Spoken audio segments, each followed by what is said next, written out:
Hello again, and welcome to Marketing with Purpose. My name is Monica Pitts, and I will be your host. Actually, I was the host of the Facebook Live that I pulled the audio off of for this episode. I'm recycling stuff. It's awesome. So if you'd like to watch Facebook Lives, you can totally check it out over on the Nonprofit Marketing with Purpose Facebook group. I'm inviting guests every Tuesday at noon to share their stories and help me help others have less stressful and more successful marketing. So this episode is all about celebrating the success of the City of Refuge. Now, the City of Refuge is one of the 142 local nonprofits who participated in ComoGives.com, which is a year-end, month-long giving campaign powered by the Community Foundation of Central Missouri. And my company, May Create, does the marketing, we do the website, and we also help train the organization so they're ready to go the day the campaign starts. So I had the opportunity probably around October-ish to hang out with the City of Refuge and talk with them about how they might work through their Como Gives campaign this year. Now, what was awesome about them is they ask amazing questions. I could tell that they were absolutely on the path to having a great campaign, and it was so awesome. They ended up finishing fifth out of 142 nonprofits, and they raised $48,615 in December 2020. The first couple days of the campaign, I watched the leaderboard really closely to see which organizations are finding success, and I was so excited to see that City of Refuge had a huge first day. So after the campaign, I reached out to Garrett and Andrea and I said, hey guys, will you tell everybody how you did this? What did you do to make this campaign such a record success for your organization? And Garrett said, really? It was all in the planning. Well, it was in the planning and the fact that they had Andrea, who was extremely focused on getting all of those planning activities done before and during the campaign. They focused a lot of their energy on Giving Tuesday, which is the first day of the campaign. And then throughout the rest of the campaign, they were able to still capitalize on all that energy that they had built on December 1st. And by sending a few more emails, continue generating donations throughout the rest of the month.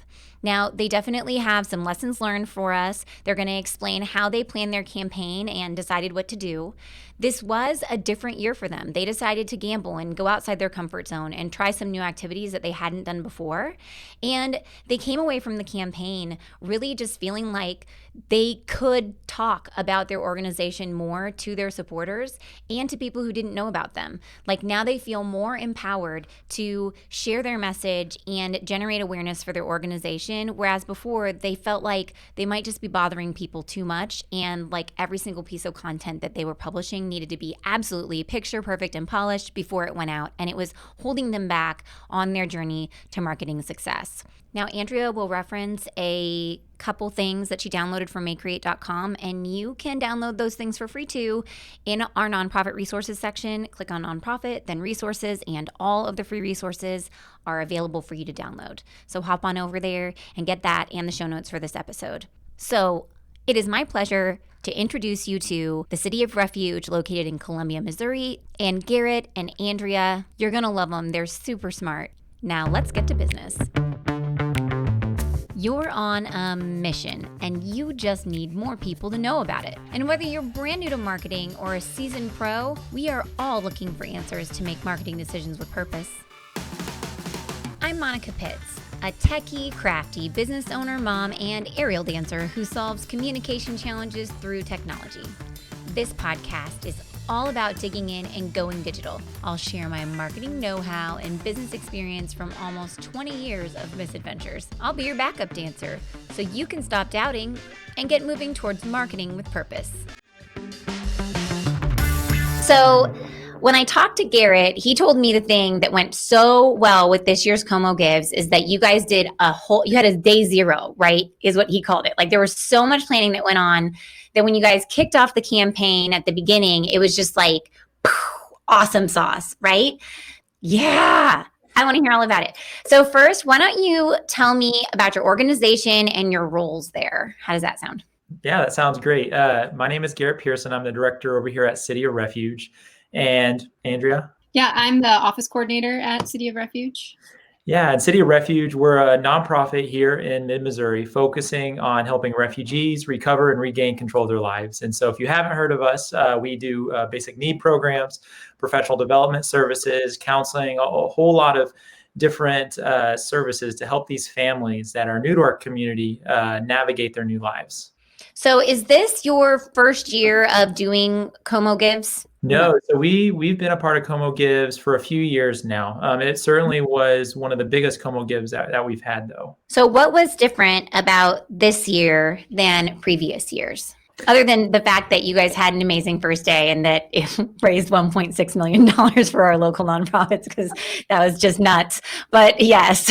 So how did you guys start it differently?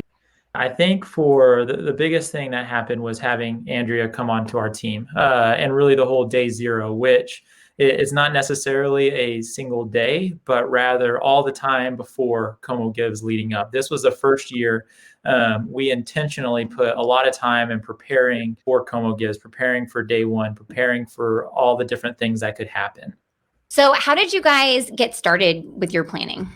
Yeah, so I became aware of Como Gives last summer. So I didn't even really know what it was. And, they had their meeting and I kind of tuned in and was like, okay, I can tell Como Gives is a big deal, would be a big deal for us, for City of Refuge. So I was like, I feel like I could put a lot of my energy towards this, because the reality of nonprofits is like everyone's time is spoken for the most part.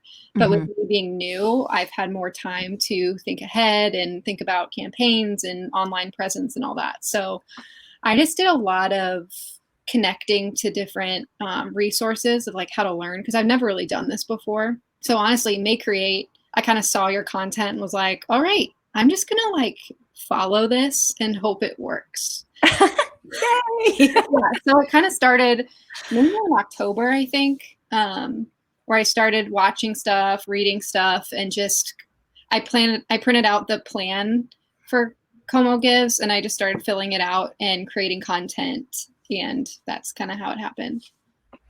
And I think too, this year has been so different and so unique for everyone because of the pandemic, because of difficulties with jobs. And so this year we really just tried experimenting. We knew this was going to be a unique year. And so why not just experiment with a bunch of different things, throw everything against the wall and see what sticks.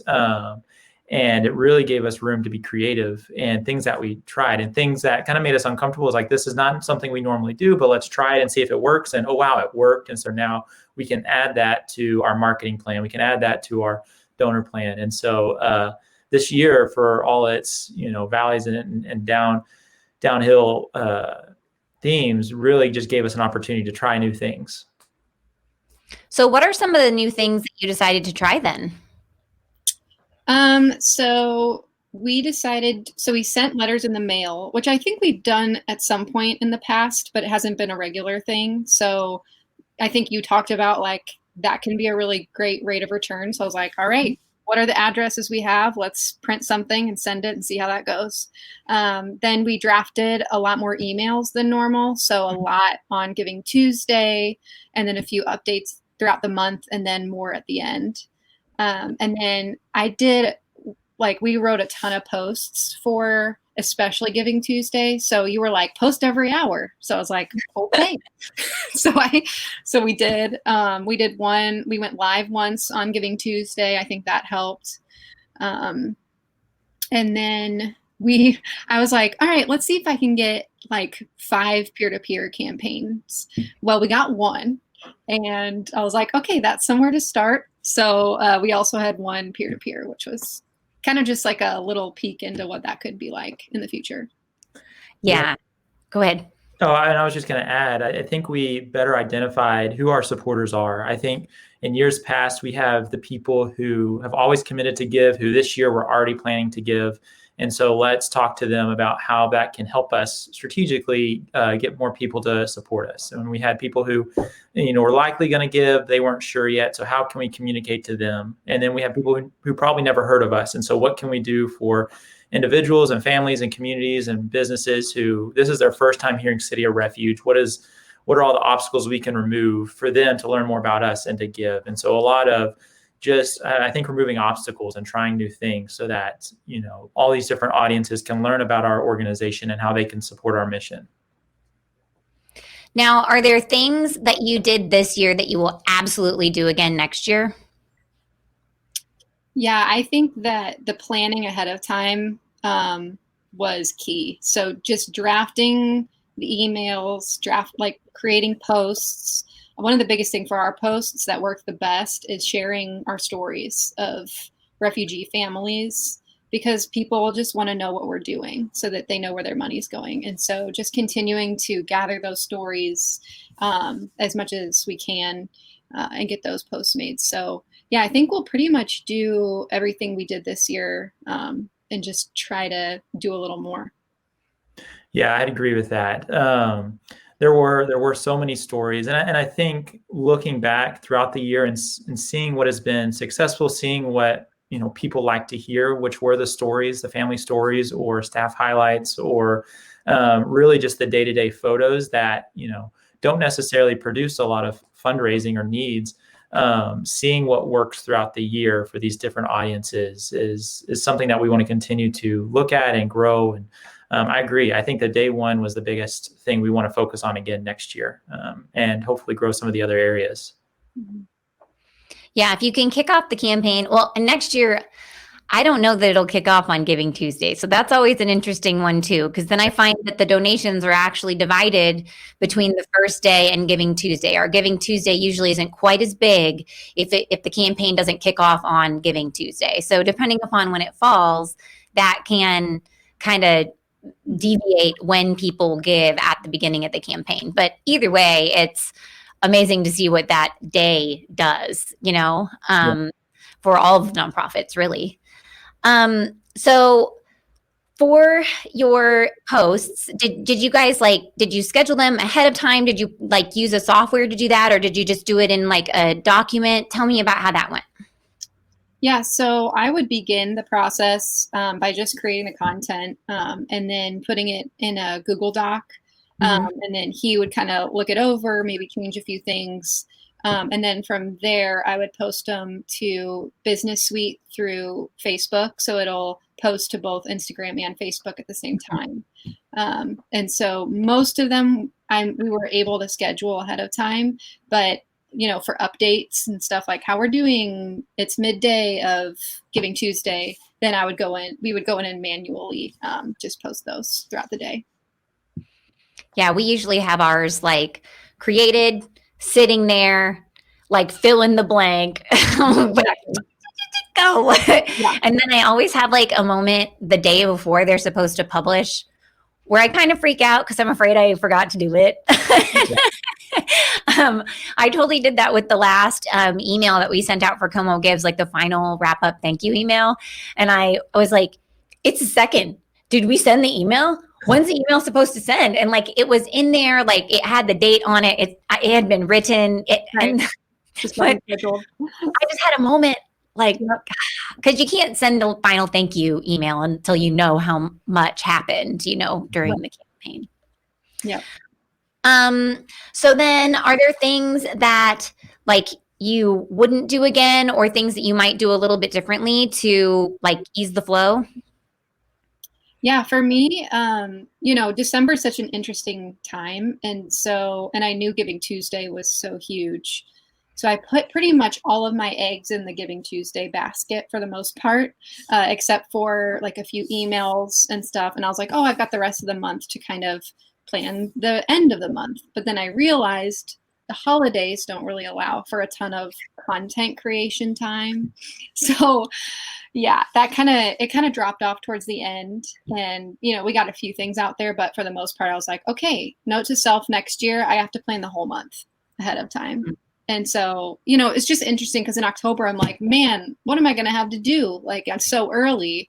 And now I'm realizing I could start before that and still, not quite get everything done. So yeah, just even more planning from the beginning. Yeah, I'd agree. I think it's just, there's so many unexpected things that can pop up, especially around the holidays, especially at the end of the year when, we have people taking time off and, other things come up and pop up that you can get caught flat-footed. And for us, I think we've developed a pretty good rhythm where we're 1 to 2 weeks out. But I think we both got into mid to late December and we realized, oh, wow, we don't have a lot more content to post. We need to create stuff that's hard when the offices are closed because of Christmas or other holidays. And so we know that for future years. Now, you guys have Andrea on your team right now, which makes you really lucky duckies, I feel like. But there's a lot of people who don't have an Andrea on their team. And obviously you didn't have one before you had her. So what did you guys do like pre-Andrea? How was your marketing working then? Yeah, I think, it was on my plate. I think, honestly, it falls to whoever feels most comfortable doing it based on the team. And it's something that I did when I had free time from, the other duties or some of our other team members who are at max capacity. So for other nonprofits, it might look like finding someone on your board or finding, an intern or committed volunteer who's already really well versed in marketing or social media, or meeting your audience where they're at. Our audience, most of them are on either Facebook or on our newsletter. And so we focus a lot of our attention on that, but also growing our other social media avenues. But having somebody who can do that more capacity, like Andrea, is just such a huge relief to the rest of the team, which it's hard to do. But that's what I would say. And Andrea, do you just manage the marketing aspect, or do you also do any online events? Or I know that you guys sold merchandise and you might still have merchandise for sale, or maybe it was just over the holidays. Like, are those all your endeavors, or are you just like the communications gal? I'm wearing a few different hats, just kind of like small nonprofits do. And so, when I started the job, I started right before the pandemic. And so I think the plan for me was different than what it's ended up being, which is kind of cool. But, Garrett just has kept it really open for it to be like, wherever you fit best, just kind of pick up wherever. And so I've been doing a lot of the social media, the campaigning and stuff like that. And then, our new logo, that kind of stuff, and got the merchandise. I get a lot of balls rolling, and then a lot of times Garrett ends up having to kind of come behind it. Well, it needs his stamp of approval anyway, right? Yes. Yeah. That's sometimes the hardest part. Like, even for me, like, I run a marketing company, and if all I had to do was come up with ideas and make pieces of them, life is so much better. When I have to do every single thing and like cross every T and dot every I, that's when stuff just bottlenecks in my life, So you guys will make a great team, and you're clearly working together really, really well. Yeah. So was there something like that in your organization made you decide, hey, it's time for us to invest in a person to take on this role? Yeah, absolutely. I think that at some point you reach a capacity, personally just reaching a capacity of what can I reasonably accomplish. I know that I can push myself and do things after hours, but it just may not be as effective as having somebody here, and especially a position or a person, which at City of Refuge, we're really focused on finding the right people and then fitting things around them, because they add so much value to your organization. And so having somebody to do communications or to do marketing or to do fundraising, in the end, hopefully it pays for itself, because they're bringing in more support and they're bringing in more volunteers and supporters that you wouldn't have otherwise seen. And so that was a real priority, realizing, at this point last year, hey, let's set aside some funding each month, or let's start reaching out to specific businesses who will help pay for a marketing fund, or help pay for an advertising fund for bigger events like Como Gives or end of year fundraisers or golf tournaments, things like that. And it may cost us a little money, but being able to see the results of it and see that, hey, because of that, we now have so many more people involved with our mission, really makes sense for it to do. Just for the people listening or watching, how many people do you have in your organization that are on staff? So City of Refuge, we have about 19 people on our staff. That includes Safi Sana, which is a cleaning company that helps hire refugees and immigrants, Americans to find jobs. So City of Refuge, our central staff, has about 12 individuals, both full-time and part-time. Awesome. So then, like, moving into this new year, I know that we all kind of experienced some end of year giving fatigue, like, with all the promotional stuff. We were talking about that before we went live. So, what are some of your like marketing lessons learned that you hope to take from the Como Gives campaign and apply to your everyday marketing lives as a nonprofit? You want me to go, Garrett? Go for it. Yeah. I would say just planning as much as possible. So you kind of have to, today I was thinking through, okay, we got to get some stuff out there. So like, let me create a few posts, but then I really just want to spend my time thinking about, the next probably 3 months and be like, all right, what do we want to accomplish? Who are we trying to reach?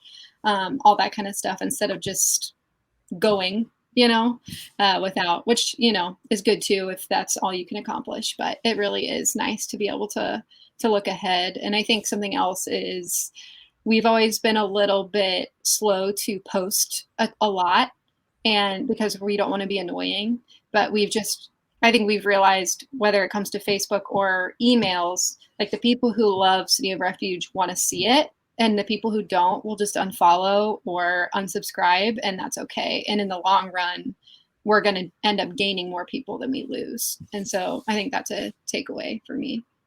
Yeah, I think that's really smart and something that I've had to grow in a lot, because before Dre came on, I was of the mindset that every post needs to be a home run. Every single post, it needs to be better than the last, and it has to reach more people than it's done before. And I don't want to ask too many things. I just want to share.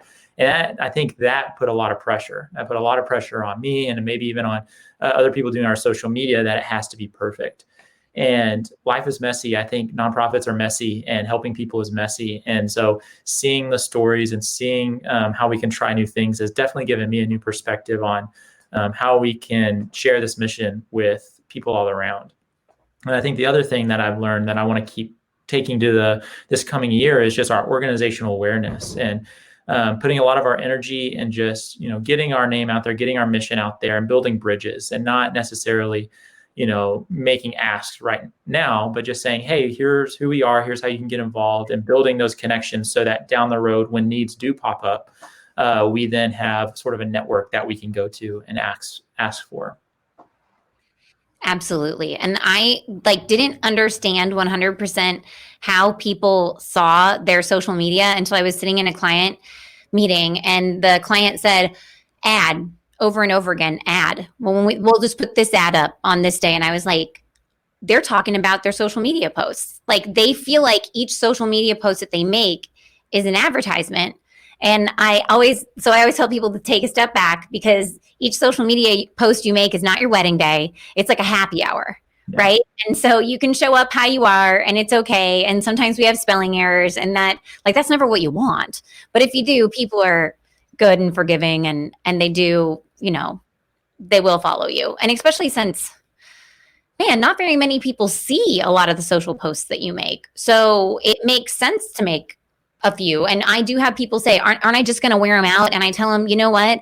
They love to see your stories. They love to see the ongoing content, but you also have to let them know about your needs, and you have to let them know about your initiatives and your events. They're not going to interact with those posts as much. So we need to balance it out with the stuff that we know they're going to love. So that way everything shows up in their social feed. Yeah.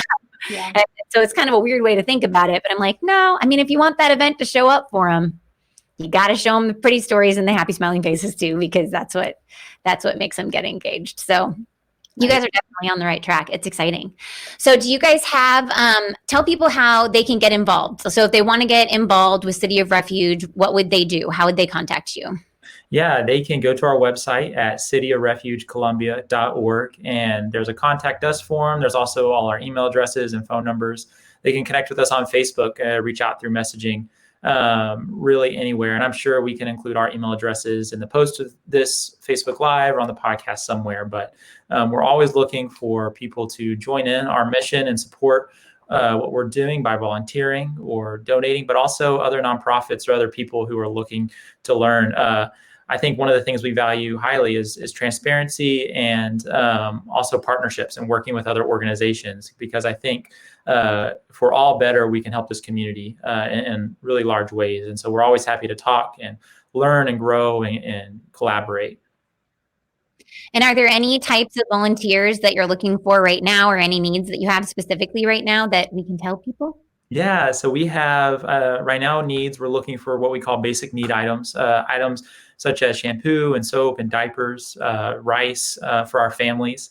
And then a big need for volunteers. Right now, we have a tutoring program for some of our students who are having difficulties with virtual learning, going back in person, and just needing extra support. And so we have both in person and virtual tutoring options. And then beyond that, once things get back to more in person and normal, we'll have a lot more volunteer opportunities. And so it's a great time to plug in and just learn more about City of Refuge.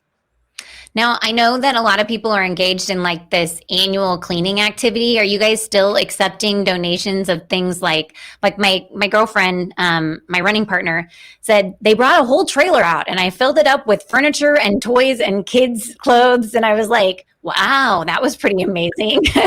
So are you still like handing out items like that? Do you need anything like that as people are doing their cleaning right now? Absolutely. And our general rule of thumb is if it's in good condition, we can usually find a home for it because the needs for all these families from so many different cultures and countries and life stages is just so wide. And so we're still accepting donations and we can do pickups, and that information's on our website as well. Well, thank you so much for you guys' time today. I really appreciate it. So thank you so much. Yeah, Thanks so much for having us. If you are in the same spot as a City of Refuge and you are getting ready to plan out your 2021 marketing, then you are in the right place, my friend, because I am on a journey to help 1,000 nonprofits have less stressful and more successful marketing this year. I have a free marketing plan template. I want you to jump on over and download that because that is the first step in your journey. And then you can ask me questions at my free office hours now until February 17th. Join me. It's noon on Thursdays, Central Standard Time. Last but not least, and I know I shouldn't be telling you to do 3 things, but I want you to sign up for the Audience Discovery Workshop.